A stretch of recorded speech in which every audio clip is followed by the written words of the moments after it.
Hello everyone, welcome again to online session of monologue classes. I'm Dr. Dinesh Kumar and I will take today's The Hindu news analysis session.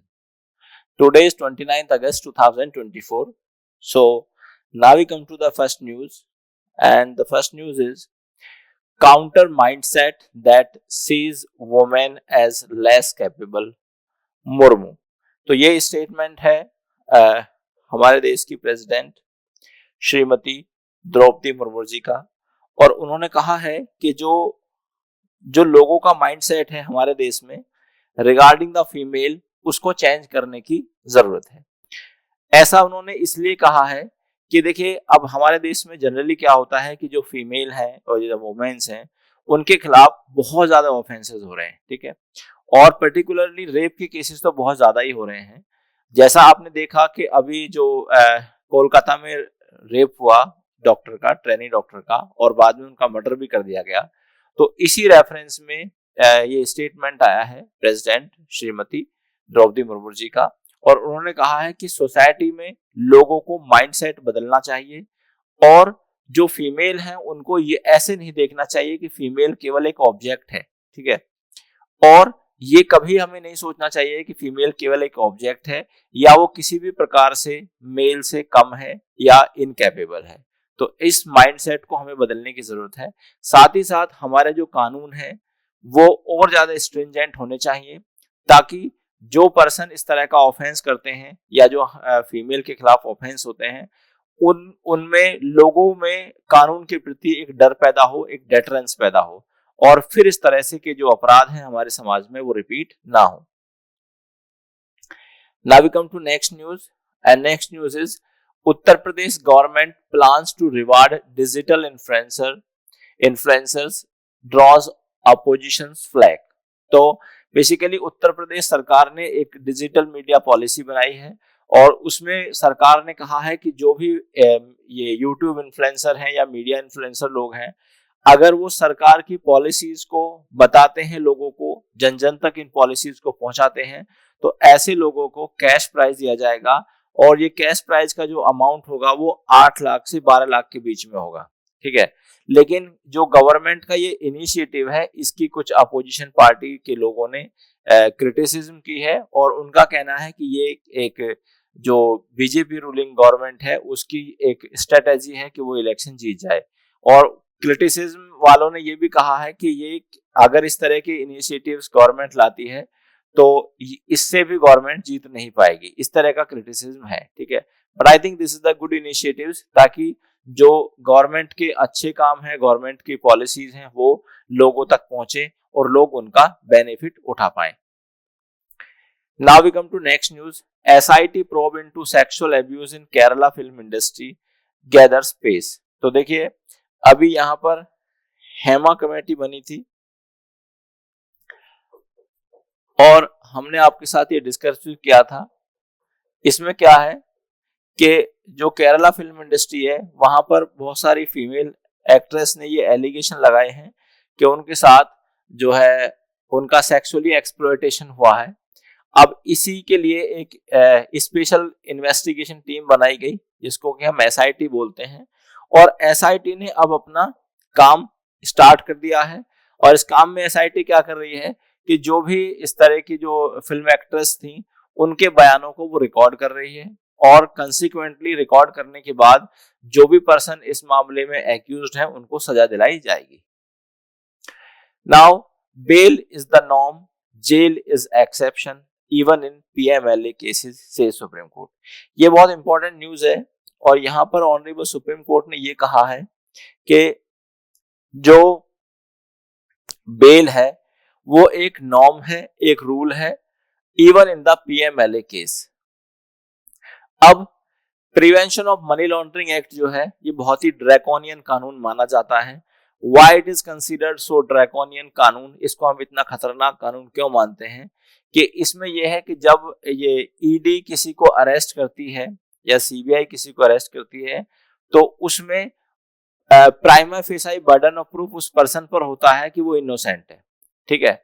और यहाँ पर जो bell के provisions हैं, अब तक उसकी इंटरप्रिटेशन जो हमारी इन्वेस्टिगेटिव एजेंसीज हैं लाइक एनफोर्समेंट डायरेक्टरेट या सीबीआई वो इस तरह से इंटरप्रेट करती थी कि यहाँ पर अगर किसी पर्सन को पीएमएलए में अरेस्ट कर दिया गया तो अकॉर्डिंग टू सेक्शन 45 उस पर्सन को जो बेल मिलना है दैट वाज ऑलमोस्ट इम्पॉसिबल। लेकिन यहाँ पर ऑनरेबल सुप्रीम कोर्ट ने इस प्रोविजन मींस सेक्शन 45 पीएमएलए की एक डिफरेंट इंटरप्रिटेशन दी है और ऑनरेबल सुप्रीम कोर्ट ने ये कहा है कि even under section 45 of the PMLA bail is a rule और bail is a norm and jail is an exception. Honourable court ने ये कहा है कि देखिए भले ही कोई भी कानून हो लेकिन वो कोई भी कानून किसी पर्सन के जो फंडामेंटल राइट है आर्टिकल 21 में, कौन सा राइट है, आर्टिकल 21 में दो राइट आते हैं, एक आता है राइट टू लाइफ और दूसरा आता है पर्सनल लिबर्टी। तो जब किसी पर्सन को डिटेन किया जाता है तो उसका right to personal liberty violate होता है। तो कोई भी कानून ऐसा नहीं हो सकता जो कि किसी पर्सन के राइट टू पर्सनल लिबर्टी को वायलेट करे। ऐसा क्यों नहीं हो सकता? क्योंकि ये हमारा एक फंडामेंटल राइट है और दूसरी बात these are the provisions of the Constitution of India and Constitution is the supreme document of our country। तो कोई भी कानून उसकी इस तरह से इंटरप्रिटेशन नहीं की जा सकती कि वो किसी पर्सन के राइट को वायलेट करता है। तो even in the cases of section 45 of the PMLA the person has right to get the bail. अब यहाँ पर कुछ कंडीशंस है जिन कंडीशन में ये बेल उस पर्सन को मिलती है या मिलनी चाहिए। तो कंडीशन कौन सी है? The court stated that bail must be granted if twin conditions of section 45 are met। तो पहली कंडीशन है there should be, पहली कंडीशन क्या है? पहली कंडीशन है there should be reasonable ground to believe the accused is prima facie innocent। तो पहली नजर में प्राइमा फेसाई का मतलब है पहली नजर में एक्यूज्ड को देखकर लगता है कि भी एक्यूज्ड ने पीएमएलए के अंडर कोई अपराध नहीं करा। और दूसरा पॉइंट ये है accused would not commit any crime while out on bail. तो जब उस पर्सन को बेल पर छोड़ दिया जाएगा तो वो पर्सन सोसाइटी में कोई अपराध नहीं करेगा।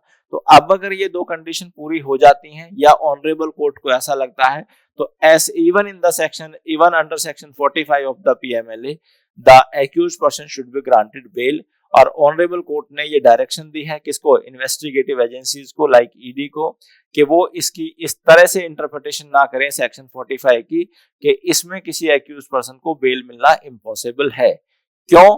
क्योंकि बेल कभी भी इम्पॉसिबल नहीं हो सकती।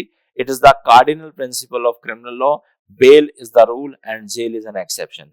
और इस प्रिंसिपल को ऑनरेबल सुप्रीम कोर्ट ने इवॉल्व किया था, केस का नाम था State of Rajasthan versus Balchand. क्या नाम है केस का? केस का नाम है State of Rajasthan versus Balchand. इस केस में ऑनरेबल सुप्रीम कोर्ट ने और पर्टिकुलरली जस्टिस कृष्णा अय्यर ने इसको इवॉल्व किया था। Now we come to next news और नेक्स्ट न्यूज है हमारी deep fake is going to be a serious menace. Delhi High Court का ये स्टेटमेंट है और दिल्ली हाई कोर्ट ने कहा है कि इसके डीप फेक को हमें कंट्रोल करने के लिए कानून बनाए जाने चाहिए। तो अभी हमारे देश में जो इंफॉर्मेशन टेक्नोलॉजी एक्ट है that does not technically cover deep fake. अब what is this deep fake? Deep fake में क्या होता है कि किसी पर्सन की fake images, fake video, sounds created, ये किसी पर्सन की झूठी वीडियो या झूठी इमेजेस क्रिएट की जाती हैं और जिसमें आर्टिफिशियल इंटेलिजेंस के द्वारा उस पर्सन से कुछ इस तरह के स्टेटमेंट या कुछ इस तरह के एक्ट कराए जाते हैं जो कि उस पर्सन ने एक्चुअली नहीं करे। तो सपोज यहाँ पर कोई पर्सन बोल रहा है, सपोज यहाँ पर मैं डीएनए ले रहा हूँ तो यहाँ पर मैं डीएनए की बात कर रहा हूँ, लेकिन डीप फेक अगर कोई पर्सन इस मेरी आवाज को मिसयूज करे तो वो डीप फेक में कुछ ऐसा स्टेटमेंट दिला देगा मुझसे जो कि अगेंस्ट द गवर्नमेंट हो सकता है, जो कि against the interest of public हो सकता है, इस तरह से। तो जो काम मैंने नहीं किया है उसको एआई की यूज करके यहाँ पर डीप फेक में दिखाया जा सकता है। इसलिए ऑनरेबल दिल्ली हाई कोर्ट ने अपना कंसर्न शो किया है कि भाई इस तरह का जो डीप फेक का जो मेनेंस है उसको रोकने की जरूरत है और इसके लिए हमें स्ट्रिक्ट लॉ बनाने की जरूरत है। Now we come to next news. High Court decide plea on excluding penalty for unnatural sex in BNS. यहाँ पर एक नया मुद्दा ऑनरेबल हाई कोर्ट के सामने आया है और यहाँ पर एक पेटिशन फाइल की गई है। पेटिशन में ये कहा गया है कि जो सेक्शन 377 होता था हमारी आईपीसी में, जो कि किसको पनिश करता था, तो अगर कोई पर्सन किसी पर्सन की अगेंस्ट, इच्छा के अगेंस्ट या कंसेंट के अगेंस्ट उस पर्सन के साथ क्या करता था, sex against the order of nature करता था, तो it was a punishable offence. तो यहाँ पर एक बहुत ही लैंडमार्क जजमेंट आया नवतेज सिंह जौहर वर्सेस यूनियन ऑफ इंडिया 2018 में, और उस डिसीजन में ऑनरेबल सुप्रीम कोर्ट ने कहा कि अगर दो कंसेंटिंग एडल्ट अपनी इच्छा से एक दूसरे के साथ sex against the order of nature करते हैं तो that is not an offence. But इस तरह का कोई भी प्रोविजंस हमारी नई जो बीएनएस है जो कि 1 जुलाई 2024 से लागू हुई है उसमें नहीं है। तो यहाँ पर पेटिशनर का कंसर्न ये है कि पेटिशनर दिल्ली हाई कोर्ट पहुंचा है और उसका कंसर्न ये है कि इस तरह के प्रोविजंस हमारी जो बीएनएस है नई उसमें इंक्लूड किए जाने चाहिए, और अगर इस तरह के प्रोविजंस को बीएनएस में इंक्लूड नहीं किया जाता तो ये एलजीबीटी कम्युनिटी के लोगों के राइट को वायलेट करेगा। तो यहाँ पर ऑनरेबल दिल्ली हाई कोर्ट ने सेंट्रल गवर्नमेंट को बोला है कि आप इसका 6 मंथ में रेस्पॉन्स दें और इस पे बताइए कि क्या किया जाना इस पे चाहिए। Now Bengal to pass bill to ensure death penalty for the rape says Mamata. तो ममता का ये स्टेटमेंट आया है। ममता जो चीफ मिनिस्टर है वेस्ट बंगाल की, उनका ये स्टेटमेंट आया है कि जो वेस्ट बंगाल लेजिस्लेटिव असेंबली है वो बहुत ही जल्दी क्या करेगी, एक बिल पास करेगी, और बिल में क्या जो रेपिस्ट हैं यानी कि जो पर्सन रेप करते हैं उनको कैपिटल पनिशमेंट का प्रोविजंस वो लाएगी। लेकिन यहाँ पर उन्होंने कहा कि हम तो इस प्रोविजन को लाने के लिए एग्री हैं, लेकिन उनका एप्रीहेंशन ये है कि जो गवर्नर है वो इसको मान्यता नहीं देंगे। ठीक है, ये उनका एक पॉलिटिकल मैटर हो सकता है। अब हम इसको एक दूसरे पर्सपेक्टिव से या लीगल पॉइंट ऑफ व्यू से डिस्कस करते हैं। देखिए हमारे देश में अभी भी जो है रेप के लिए कैपिटल पनिशमेंट नहीं है, और जो कैपिटल पनिशमेंट है वो केवल मर्डर के केस में दी जाती है।